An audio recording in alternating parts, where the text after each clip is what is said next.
Alright, this video I'm going to speak about the Japanese.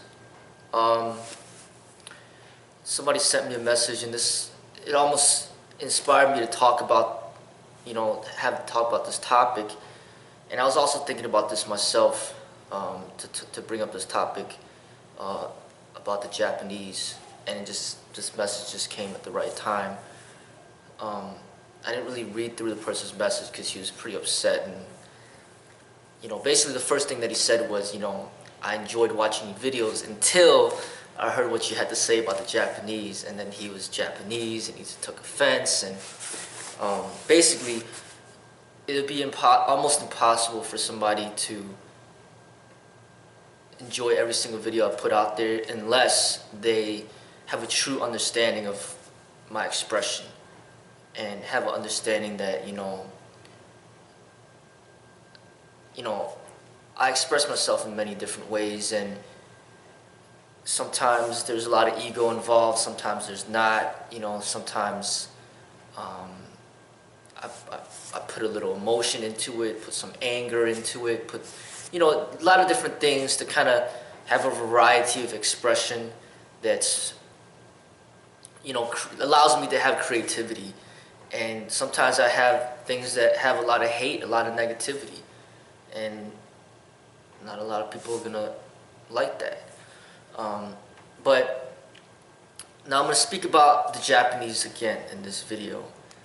And what I want to say is, first off, from an enlightened standpoint, which I consider myself enlightened. I consider myself seeing the truth that's beyond all these labels. So I don't really believe there is such a thing, or in my vision of what I deem as truth, I don't see that there is such a thing as Japanese, or there is such a thing as Chinese, or there is such a thing as black or white. I just see the human being. That's how I see it.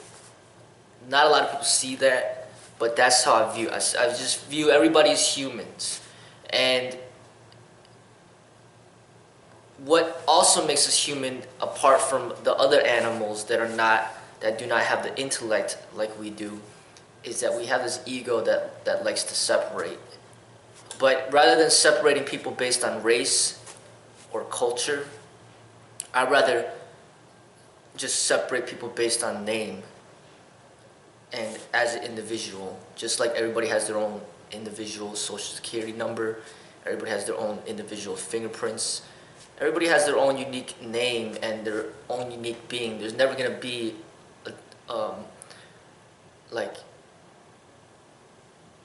a perfect carbon copy of yourself. You're unique the way that you are, and that's how I view it. So I don't really agree with the label of, these are the Japanese, these are the Chinese, these are the Koreans.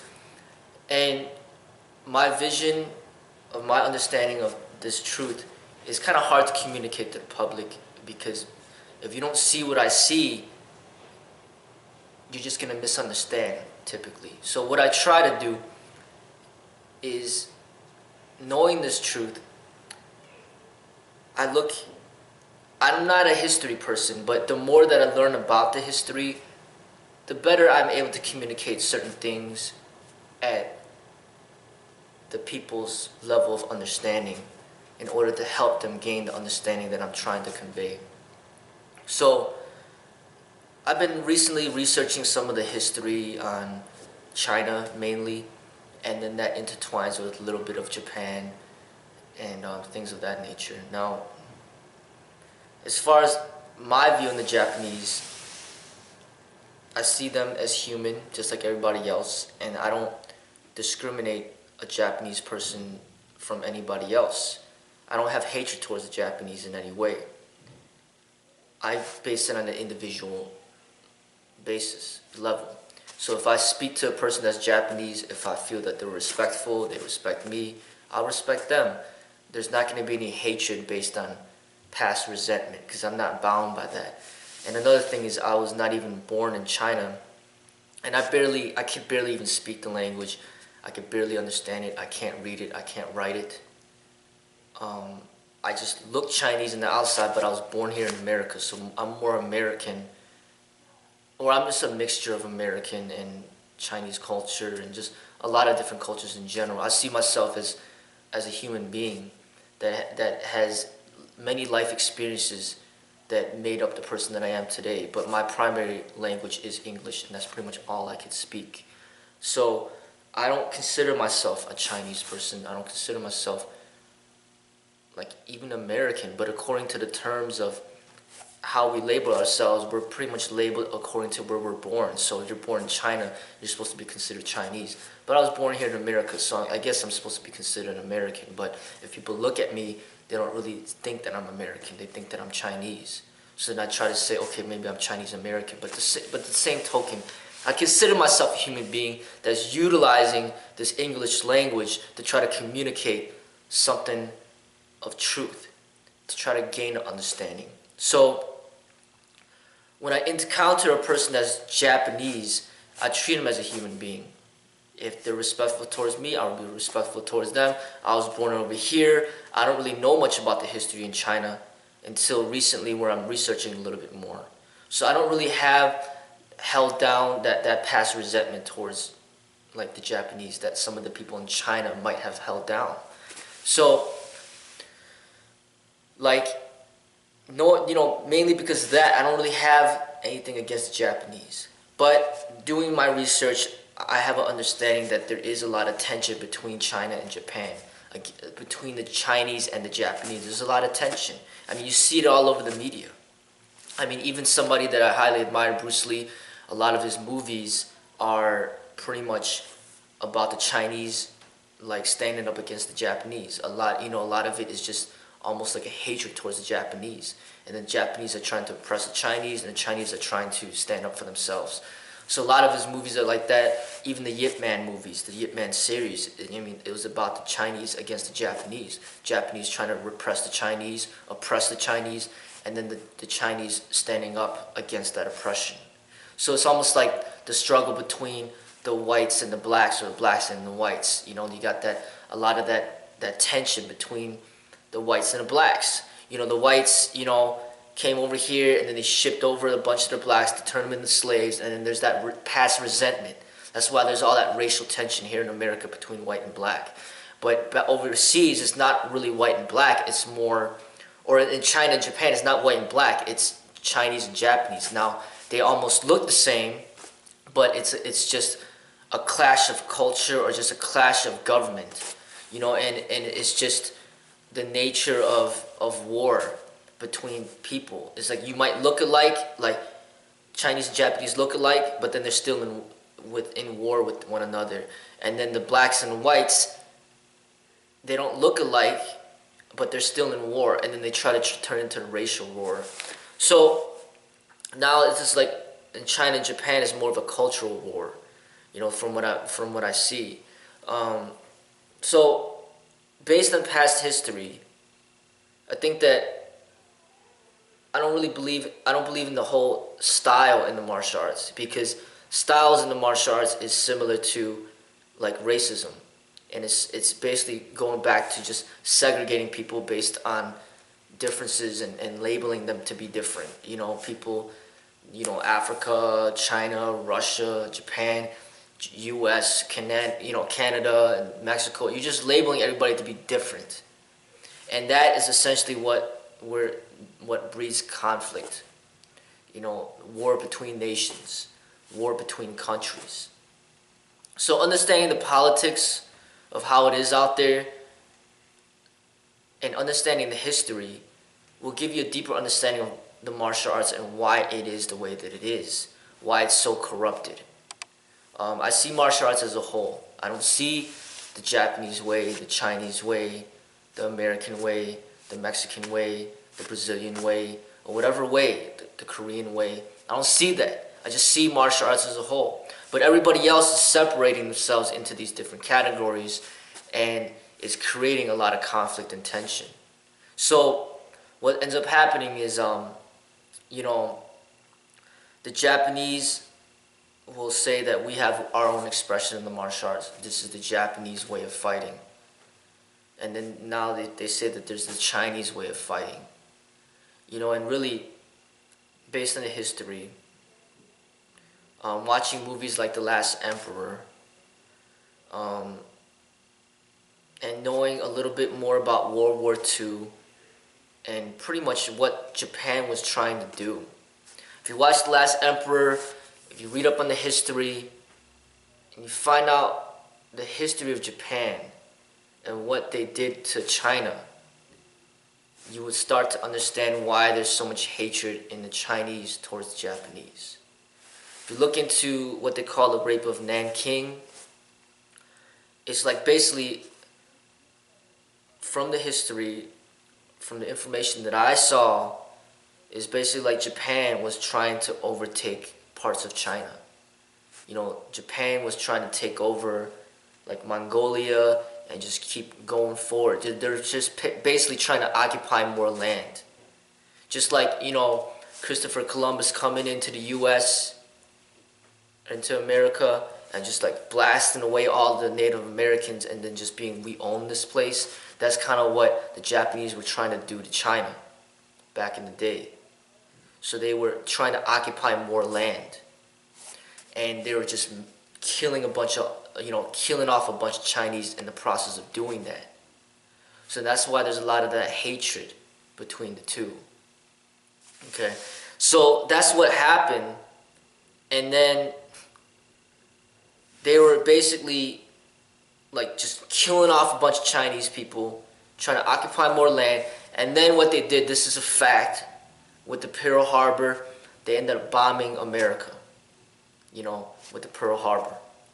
Then America was like, no, we're not having this. And then they dropped the atom bombs on, you know, Hiroshima and another area in China or Japan. And that's pretty much what ended the war. So before, I kind of felt compassion for the Japanese because I'm like, you know, I didn't know much about the history of China and Japan and what Japan did to China back then. And I just felt bad that, you know, Japan bombed Pearl Harbor and killed a few thousand soldiers, but then America goes ahead and just drops 2 atom bombs, like killing off thousands, like women and children and just everybody. I felt that, you know, I felt compassion, but you know what? That's wrong, you know what I mean? It's like somebody like breaking your nose and then you just shoot and kill that guy that broke your nose and then his entire family as well, just because he broke your nose. That's kind of what I felt the U.S. did to Japan. And I felt bad. But now that I know more about the history, the way that I see it, it's almost like, it's like karma. It's like that's what they get. As far as, you know, killing off a bunch of the Chinese, trying to dominate and take over all this land, and then they try to bully America on top of that. America's like, no, we're not having this. And then America just came in and just like destroyed the whole Japan, pretty much. And then Japan just backed off completely and surrendered, and then basically backed off of China as well. So I see that Japan, back in the day, the government, you know, what they were doing, they were being like big bullies. And they were bullying China, and they were trying to bully America, and then they got it back to them. You know, so that's from the information that's been intaking about the history of Japan. Now, based on that history, I could understand the resentment that the Chinese could have towards the Japanese. But like I said, I don't even view myself as a Chinese person, so I don't hold on to that resentment. So if I meet a Japanese person out in the street, I don't really be like, oh, you know, you're an asshole and I don't like you. No, that's what contributes to racism.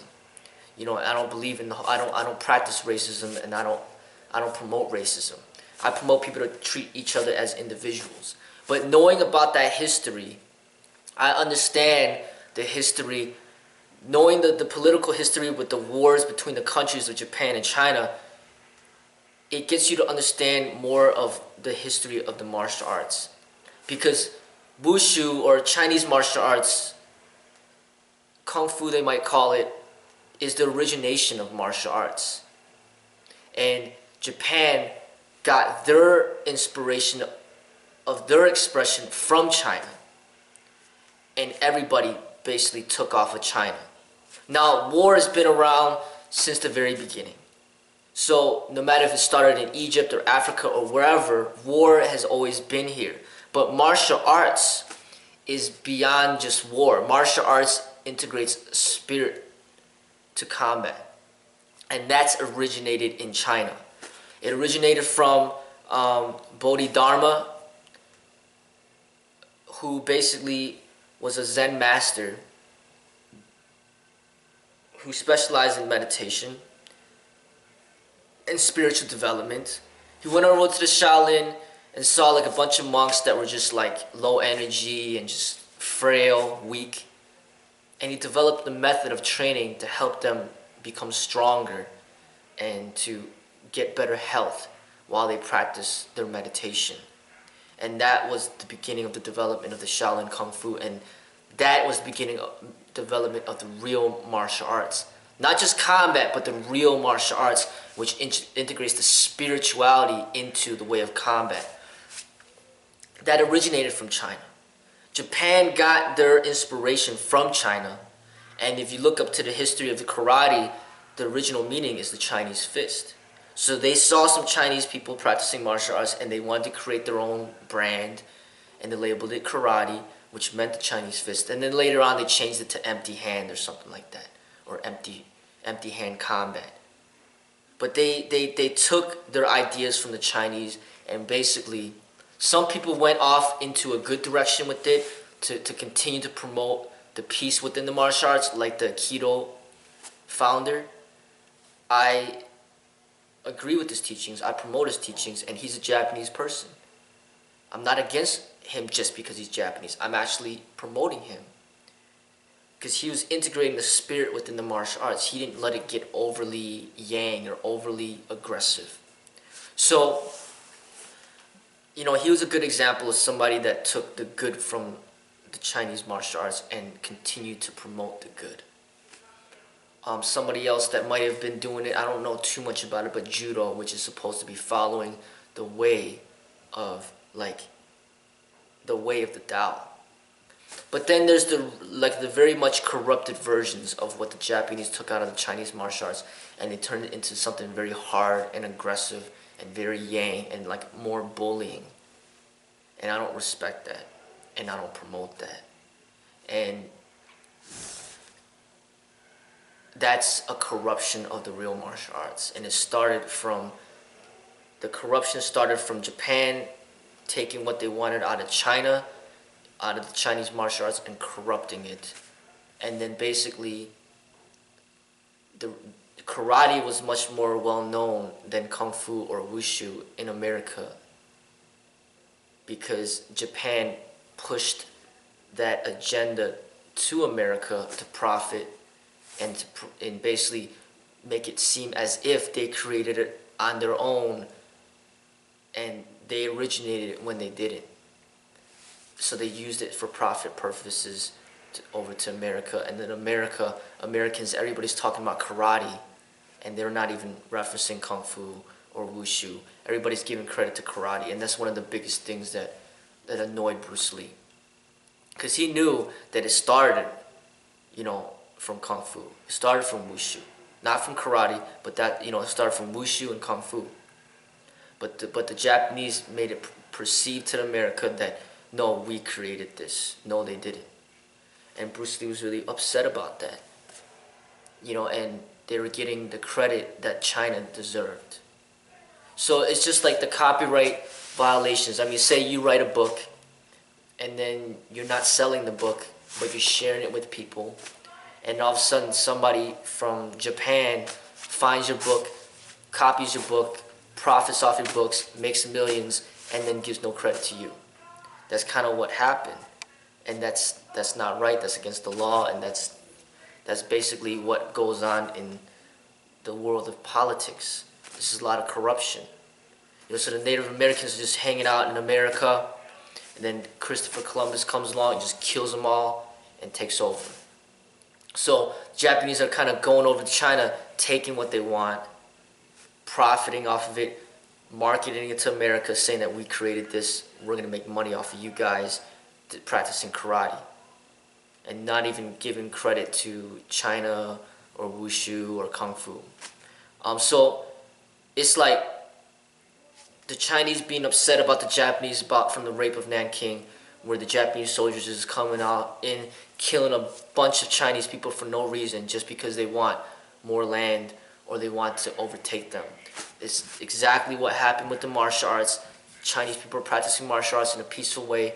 Japanese come in, take what they want, and exploit it. And I understand that history, and that happened back then. But I'm looking at the present moment right now. I'm not against the Japanese. My movement, my expression is mainly geared towards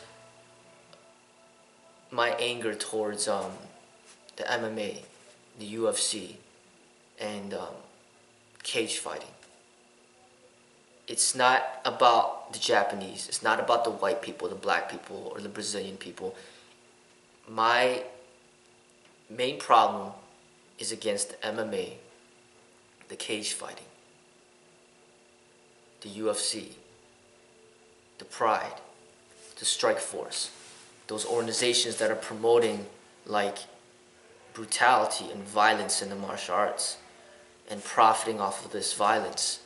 That's where I'm directing most of my energy in basically protesting against. And in a way, the MMA, the UFC, the cage fighting is like, to me, what karate was to Bruce. Bruce hated karate and what they did to the Chinese. I hate the MMA and the cage fighting and what they're doing to the real martial arts. It's basically just a shift in, like, the bully back then was from Japan to China. Present moment right here, based on my circumstances, the bullying is coming from the cage fighting, the American expression of so-called martial arts, and corrupting the entire martial arts and what it's supposed to represent.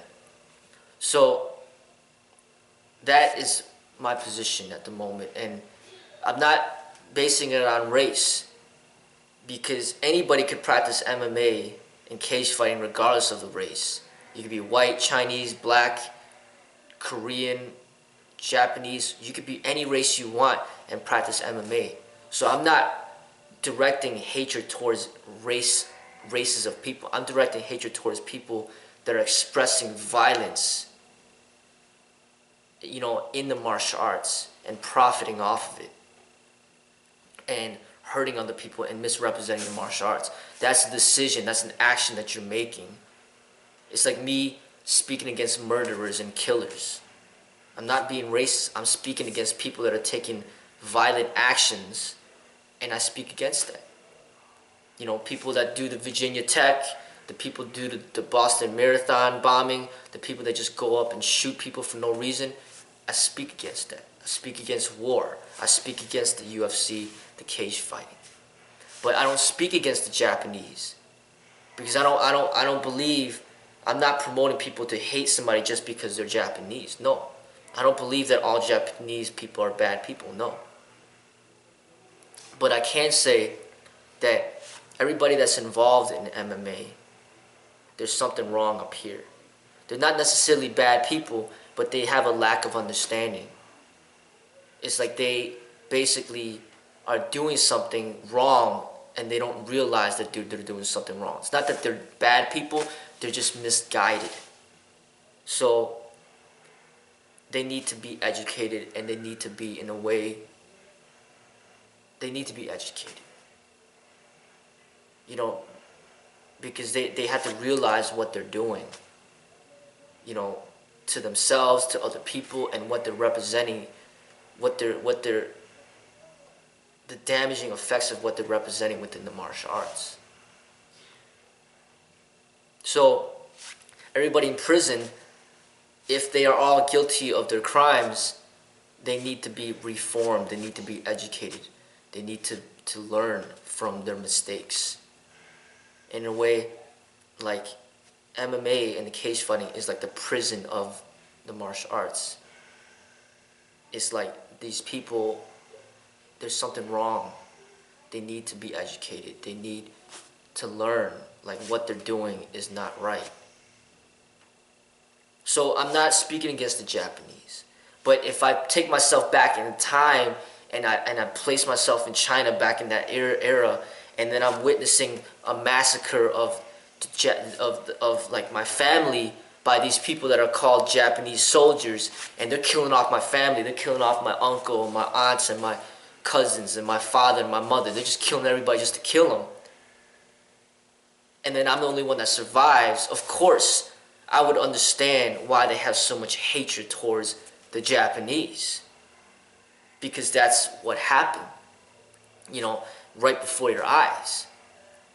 But an unenlightened person may direct all this anger towards the Japanese. But when you become enlightened, you may learn to not label them as Japanese, but just be like, these people killed my family. And then you're upset about that.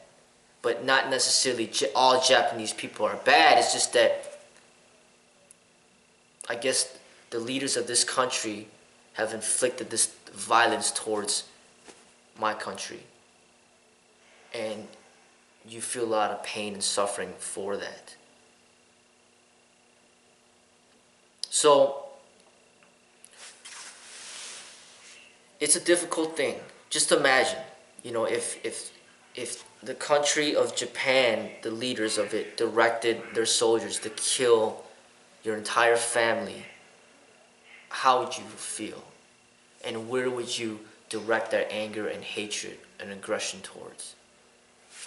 So just imagining that, it's hard to imagine. And that's what fuels that hatred that never is let go within those people in China. That's why they keep replaying it. They're making movies about the rape of Nanking. People are publishing books talking about the tragedies of what happened. It's still fresh in their minds, and that's why there's so much resentment there, and they don't know where to place that hatred. They don't know where to seek justice, and that's the cause of racism. And for me, I'm more concerned about living at this present moment opposed to like holding in resentment from the past history. But looking at the present moment right now, I'm not directing any hatred or aggression towards like the Japanese, the Chinese, the whites, the blacks, or any race. But I'm directing my protest mainly against the MMA and the cage fighting and what it's representing. And I could direct it towards Dana White because he's pretty much the president of the UFC. I could direct it to all the fighters who are participating into this violence. I could direct it towards the people that support and watch this violence. Basically, trying to educate the people to have them understand that this is not right, what's going on. But as far as what I have to say about the Japanese, I mean, there's some good that comes out of Japan. It's not all negativity in my eyes. You know what I mean? There's a lot of negativity that comes out of China as well. Looking at it from the outsider, you see that China did a lot of wrong to its people, and probably to a lot of other countries as well. So you got the own people in China that are oppressing the people that practice Falun Gong, burning them, killing them, whatever the case may be. When they kept changing their way of government from like imperialism to like, communism to whatever, like they are oppressing their own people. That's why there's such a thing as the massacre in the Tiananmen Square. It's like oppressing their own people, and there's violence within their own country. Just like there's a lot of violence within America, like black on black crime or whatever crime against the people within the U.S. There's a lot of like crime and a lot of violence amongst its own people in China. So China is not like totally innocent either. Japan's not totally innocent. obviously the U.S. is not totally innocent. There is no country out there that's completely innocent. So Japan, I give them credit for certain things that came out of China, or maybe even originated from India. A lot of stuff originated from India, went to China, and then went to Japan. So you got something like the way of Buddha, the teachings of Buddha came from India, went to China, and then the authorities of China, they promoted it for a while, and then they stopped the promotion and just pretty much almost eliminated it from their country. But then Japan got inspired from China, from Buddha's teachings, and then retained it. So they kept it alive. While China destroyed it, Japan kept it alive, and I give them credit for that. So there's things that Japan took out of China where they nurtured it, and they allowed it they allowed it to continue to grow, opposed to killing it off. So there's horrible things that China did to Japan, or Japan did to China, but then there's good things that Japan did for the greater good that came out of China or India or wherever. So I see that, when in a way, when I speak against the Japanese, it's almost like speaking against the Chinese as well. And I don't even want to say my people, because I'm not even Chinese. And I can't even say that I'm American, because I don't even feel American completely, because there's so much of the Eastern culture that I appreciate, that how can I just be American? I just see myself as a human being that sees like the totality, and I see wrongs on both sides. I see wrongs in China, I see wrongs in Japan, I see wrongs in America, and I see goods in Japan, goods in China, good in America. And I'm trying to express both aspects, the good and the bad, trying not to take sides, because it's not about taking sides. It's more about just expressing the truth of what you feel. And the more that I learn about the history, and the history can be corrupted easily. They can manipulate the history to say whatever they want it to say. They could try to say that the Holocaust never happened, which there's some people are trying to say that it never happened. They could try to say that the atom bombs never happened. They could try to say that Bruce Lee never even existed. They could try to say whatever they choose to say. They can manipulate with history. They could say, oh, Michael Jackson was murdered. Or they could say, no, he was not murdered. I mean, who is going to prove otherwise? They could say that Bruce Lee died from allergic reaction from a drug medication, when in actuality he might have been assassinated. People can corrupt the facts of history. So, but based on the information that I'm receiving, these are my honest comments and opinions on what is going on out there. But I'm not against the Japanese. Saying that I'm against the Japanese is almost like saying that I'm against the Chinese, which I've spoken a lot of negativities about the Chinese as well. But I see the Japanese, the Chinese, the Thai, the Vietnamese, the Indians. If we're going to label them, okay, they're Asians. And if I speak against the Asians, I speak against the Asians for a reason. Because there's certain things that need to be fixed. And then there's the Caucasian, or the other side, the blacks and the whites. Blacks and the whites and then Asians, and then I'm trying to communicate both ideas, on both sides, the positives and the negatives. I could speak against the whites and the blacks, and then I could basically promote their ways, because there's positives and negatives in their ways. And then I could speak against the Asian way and also promote their ways, because there's positives and negatives on their ways as well. So basically, that's where I'm at. I'm not against the Japanese, but I'm against mainly the corruption of the martial arts. And the corruption has occurred in Korea, has occurred in Japan, it has occurred in America, it has occurred in Brazil, it has occurred in China. It occurs all over the world. But there could be certain countries that are contributing more towards the corruption of the martial arts than others. And that is what I speak against. It's the corruption of the martial arts, and it's happening from people of all races are participating within this corruption. But if you look at the people that actually participate within this MMA and this cage fighting, and you look at their racial background, then you could see which races are contributing more towards the corruption of this MMA and this cage fighting.